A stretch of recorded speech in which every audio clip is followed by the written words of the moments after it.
Je trouve que M. Dedouceau apporte deux ouvrages extrêmement pertinents. Montréal, le 2 avril 2014. Nous sommes présentement à la salle de réception Costa del Mar, où se déroule le lancement de deux livres sur l'intégration des immigrants et l'identité québécoise de l'auteur Dedouceau.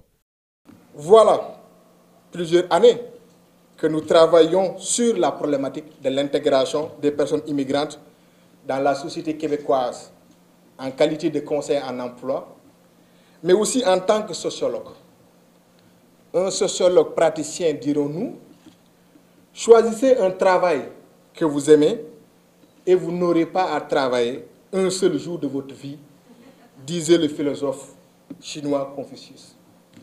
La publication de ces deux livres sur l'intégration professionnelle des personnes immigrantes et l'identité québécoise remet les pendules à l'heure sur une responsabilité partagée de l'immigration entre les différents acteurs. La dernière sortie de personnalités publiques comme Mme Jeannette Bertrand sur un danger imaginaire qui guette la société québécoise doit nous pousser à réfléchir sur le modèle de société actuel, alors que le Québec avait toujours démontré une tolérance et une ouverture à l'égard des communautés culturelles, ce qui faisait son charme dans le lot des pays d'immigration. C'était l'expérience et l'exception culturelle québécoise.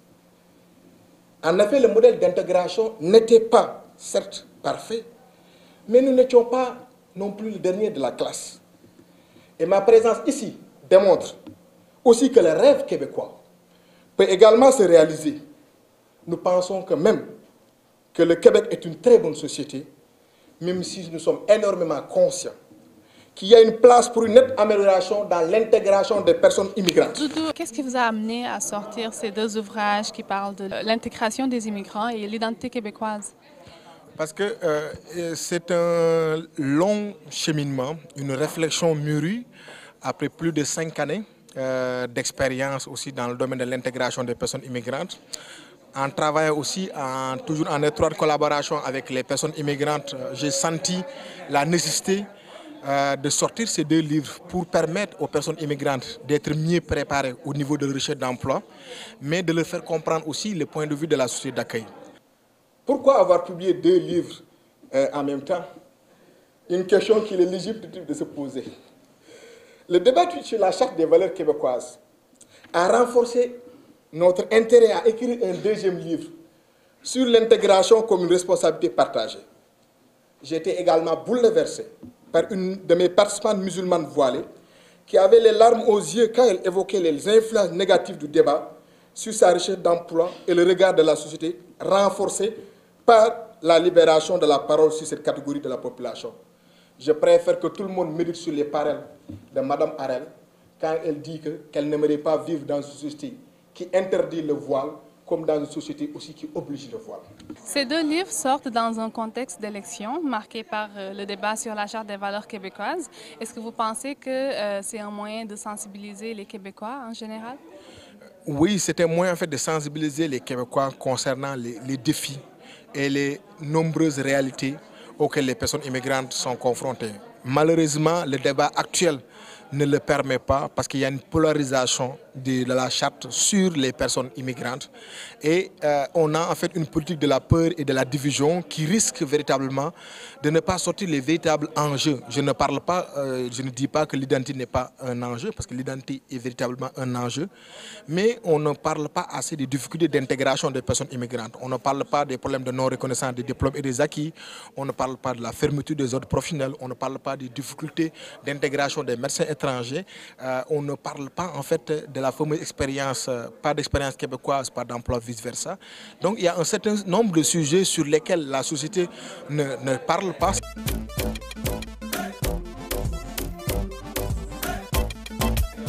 Est-ce que vous avez rencontré des difficultés durant ce long travail? Ça a été difficile parce que ces 5 années, concilier le travail avec les réalités aussi de la famille, la santé, ça n'a pas été un travail de tout repos. Et en même temps, l'actualité a tellement changé, ce qui fait que j'étais obligé tout le temps d'actualiser le contenu du livre. Mais je suivais aussi l'actualité au quotidien. Et en même temps, comme c'est une auto-édition, parce que j'ai mis en place un concept, je me suis entouré d'équipes de professionnels, de bénévoles également, pour faire en fait ce travail. Donc c'est sûr que j'ai pu utiliser en fait mes propres moyens, mes propres réseaux pour pouvoir également sortir ce travail. Bon, d'abord, on l'a aidé à finaliser parce que 5 ans qui travaille aussi avec nous, donc on l'a encouragé, on l'a aidé. S'il y avait lieu, s'il y avait des demandes ou autres, on lui disait bien sûr. Et aussi l'emmener vers justement le lancement, que ce soit quelqu'un qui ne sera pas tout seul à faire ça, mais qui soit soutenu par toute l'équipe et qu'on l'aide à vendre ses livres, à porter le message aussi, comme quoi l'immigrant, ce n'est pas un problème, au contraire, c'est un avantage pour la société québécoise ou la société d'accueil. Et moi, je trouve ça excellent, en fait, ce qui a été fait, parce que Doudou a réussi vraiment à couvrir énormément de thèmes. Souvent, ce qu'on voit dans les ouvrages ou les livres qui sortent, c'est souvent un secteur, on parle d'un aspect ou d'une problématique.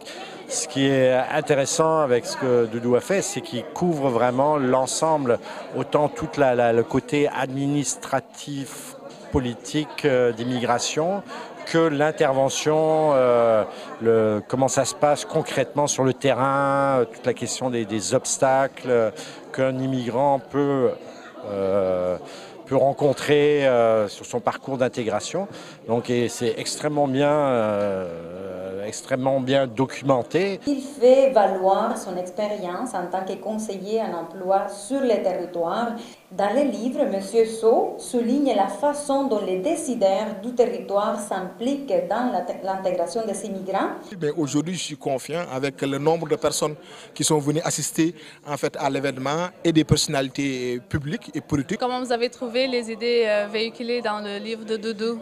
Disons que je n'ai pas eu encore le plaisir de faire cette lecture, mais ce qui est important, c'est de voir qu'il y a une problématique qui est établie. C'est la reconnaissance des diplômes, des acquis des immigrants. Donc, je pense que c'est là sur lequel il va falloir tous travailler ensemble, donc qu'on puisse interpeller les paliers de gouvernement supérieur, que ce soit canadiens ou provinciaux. Donc, je pense qu'on est en période électorale et je pense que la députée était ici pour bien comprendre l'enjeu. Donc, c'est ce qu'il faut faire. Il faut travailler pour faire en sorte que les nouveaux arrivants, les immigrants, puissent être reconnus le plus rapidement possible et qu'ils puissent être partie prenante de l'opération puis de la revitalisation, même ici à Montréal-Nord. Donc, on appuie cette démonstration. Il est volubile. J'ai bien hâte de lire ses ouvrages dans les jours qui viennent.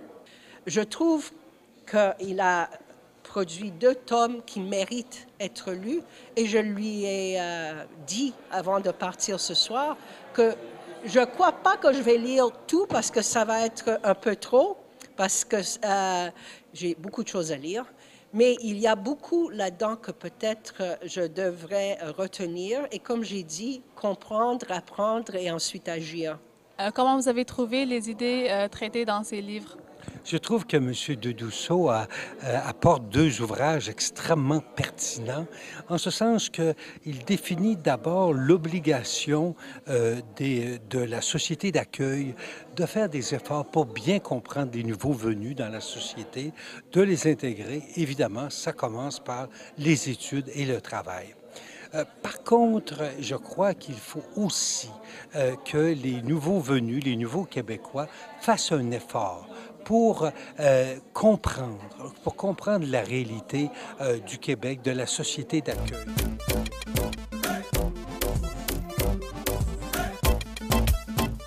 Je le félicite de continuer dans son avenue, à mieux conscientiser les gens, à mieux faire comprendre, prendre conscience aux gens aussi comme nous de leur pleine capacité, de ne pas avoir de frein. Il y a un plafond de verre, c'est vrai, mais de se dire qu'on est capable. Parce qu'au départ, celui qui est capable de quitter son pays pour venir ici démontre déjà tout son potentiel. Et nous sommes totalement armés pour pouvoir nous défendre sur le marché du travail dans un environnement concurrentiel. Et Doudou, il est assez habile pour sortir les outils qu'on peut avoir à utiliser dans la société d'accueil, surtout dans le monde professionnel. Il a très bien parlé et on voit vraiment qu'il a fait de la recherche puis qu'il sait vraiment de quoi il parle. tout ce que j'ai à dire, c'est que je lui souhaite bonne chance parce que vraiment, j'ai beaucoup apprécié. À certains moments, qu'il disait des choses que je sentais presque mes cheveux hérissés sur la tête. Mais pour moi, c'est parce que c'est une passion. Mais honnêtement, je suis très heureuse de ce que j'ai entendu. Parce que je trouve que c'est un travail louable qui a été fait. C'est un travail qu'il a pu réaliser avec beaucoup d'efforts, beaucoup d'abnégation. Écoutez, c'est un travail qu'il a quand même consacré 5 ans à faire. Ça mérite d'être en tout cas encouragé.